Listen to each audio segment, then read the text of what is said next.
The film to familiarize engineers with some differences between the color television receiver and a mono receiver from the point of view of adjustment and installation.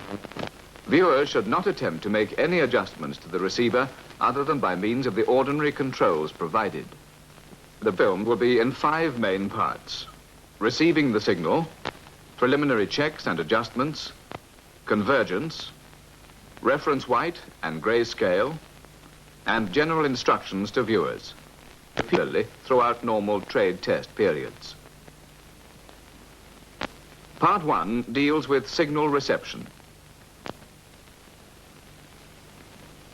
No matter how good a receiver may be, it cannot show a good picture unless it is provided with a good signal. This usually demands an efficient outside aerial with a low loss coaxial. A loft aerial clear of metal objects may, however, be satisfactory in strong signal areas. Room aerials and set-top aerials will rarely give satisfactory results and may result in objectionable ghosting effects dependent on the position of people within the room. Short-term reflections can also give rise to unbalance between the luminance and chrominance signals.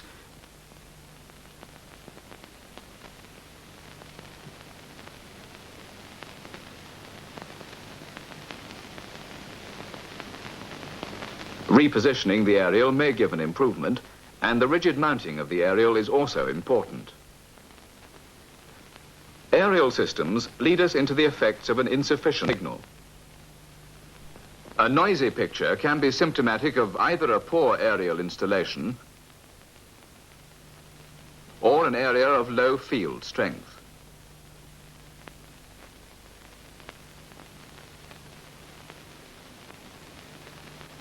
From insufficient signal, we move to incorrect bandwidth. It is important that the response at the color subcarrier frequency is similar to that of the vision carrier frequency. If the aerial bandwidth is incorrect, one or other of these will probably be low.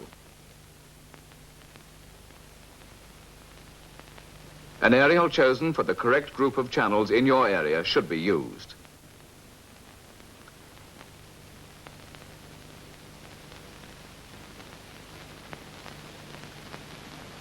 From signal reception outlined in Part 1, we move to preliminary checks and adjustments in Part 2. The procedure outlined in this and the following parts may be useful as a general guide. First, routine checks such as the setting of the mains tapping, proper scan amplitudes, linearity, centering and focus should be made. Any subsequent alterations to the shape of the basic black and white picture are liable to have a detrimental effect on the quality of convergence. A color picture tube is very sensitive to magnetic effect, due either to local or the Earth's magnetic field, and it may easily become permanently magnetized. Adjustments should be made with the receiver in the position in which it is intended to be used. This effect can most easily be seen when displaying a single color raster. A magnetized tube is incapable of giving a proper color picture, and it is necessary, therefore, to demagnetize it. This procedure is called degaussing, and it's expected that all color television sets will be fitted with automatic circuits to degauss the screen every time the receiver is switched on. The color patches on a magnetized tube can be confused with purity misadjustment, so the tube must be degaussed before any other adjustments are made. Workshops should be equipped with their own degaussing coils to deal with rare cases of severe magnetization.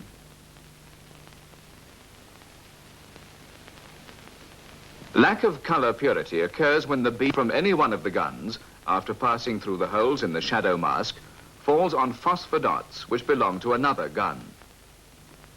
As with screen magnetization, this will result in patches of incorrect color. These will not be of a random nature, but of definite colors in different areas of the screen. Lack of purity is most easily seen on a red picture only, that is, with the green and blue guns switched off. Slight contaminations of the red picture, due to spillage onto green and blue dots, show up very markedly, and purity adjustments are usually made on the red raster. To adjust for purity errors, Refer to the manufacturer's instructions and follow them exactly. The adjustment should be made in a darkened room.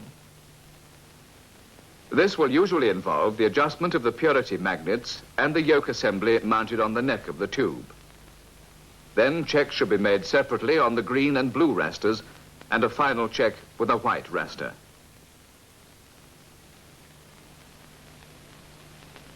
Part 3 takes us through the two sequences of convergence adjustment, static and dynamic.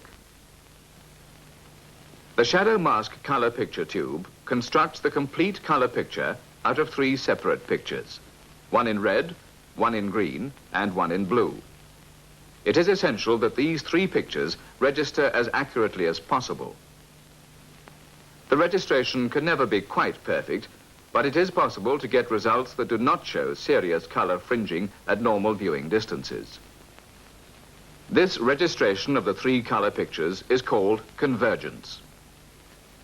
Convergence involves rather complicated processes, and any adjustments to this part of the circuit should be carried out exactly as instructed by the manufacturer. Shortcuts will lead to unsatisfactory results. Test card F can be used for checking, but for adjusting convergence, it is better to use a grid from an electronic pattern generator which produces a white grid on a black background, sometimes called a crosshatch generator. Convergence is adjusted in 2 sequences, static and dynamic.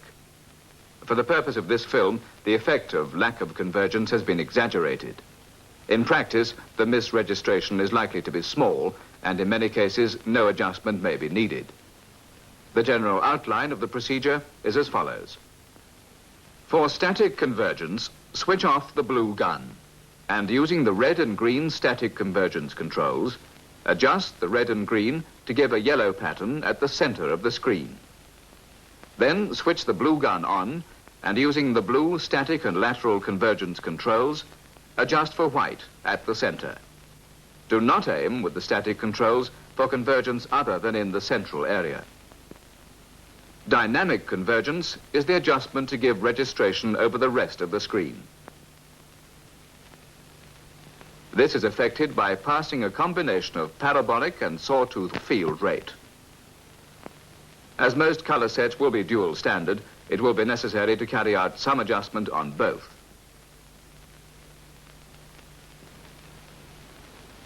Different techniques will be employed by different manufacturers, and their instructions must be precisely followed. The next section concerns itself with reference white and with grayscale. It will have already been gathered from this film that on a color television screen, white is obtained by a suitable mixture of light from the red, green, and blue pictures. If the proportions of this mixture are incorrect, there will be an overall cast of the predominant color or combination of colors. For example, if the blue gun is weak, the picture will appear too yellow. If green is weak, it will be magenta. And if red is weak, it will be a bluey green called cyan. If any of the 3 primary colors are too strong, then the picture will appear shaded towards that color.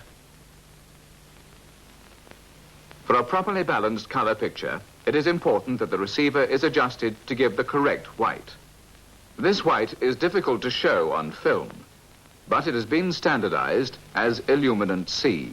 This is a warmer white than on monochrome receivers, and the white must be correct not only at full brightness, but also at all levels throughout the gray scale. If this is not done, the picture of a bus, for example, which appears bright red in sunlight, would change color when the bus moved into the shade.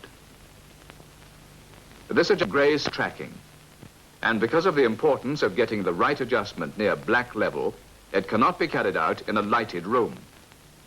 If subdued lighting cannot be achieved due to strong daylight, it is best carried out under workshop conditions prior to the installation of the receiver. To obtain good grayscale tracking, it is necessary to get the characteristics of the 3 guns to match each other near black level at peak white and at every point between these levels.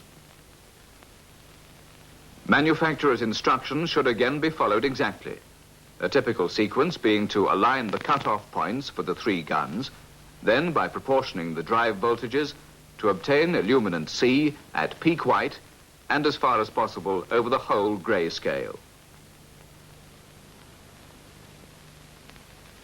The last part of this film on colour television receivers deals with some general instructions you can give to viewers.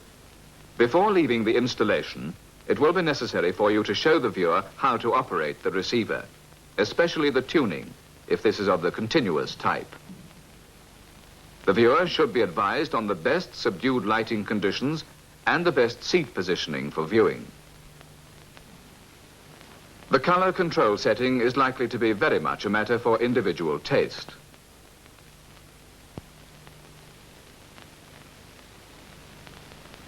Finally, it should be stressed that the setting of the hidden controls is a complicated matter and that no adjustments of these should be attempted by the viewer. To sum up, the aspects which need to be checked and occasionally adjusted when a colour television receiver is installed are provision of a good signal, standard preliminary checks, screen demagnetization, colour purity, convergence, reference white and grey scale, and finally, the viewers should be shown how to get the best results from their new colour television receiver.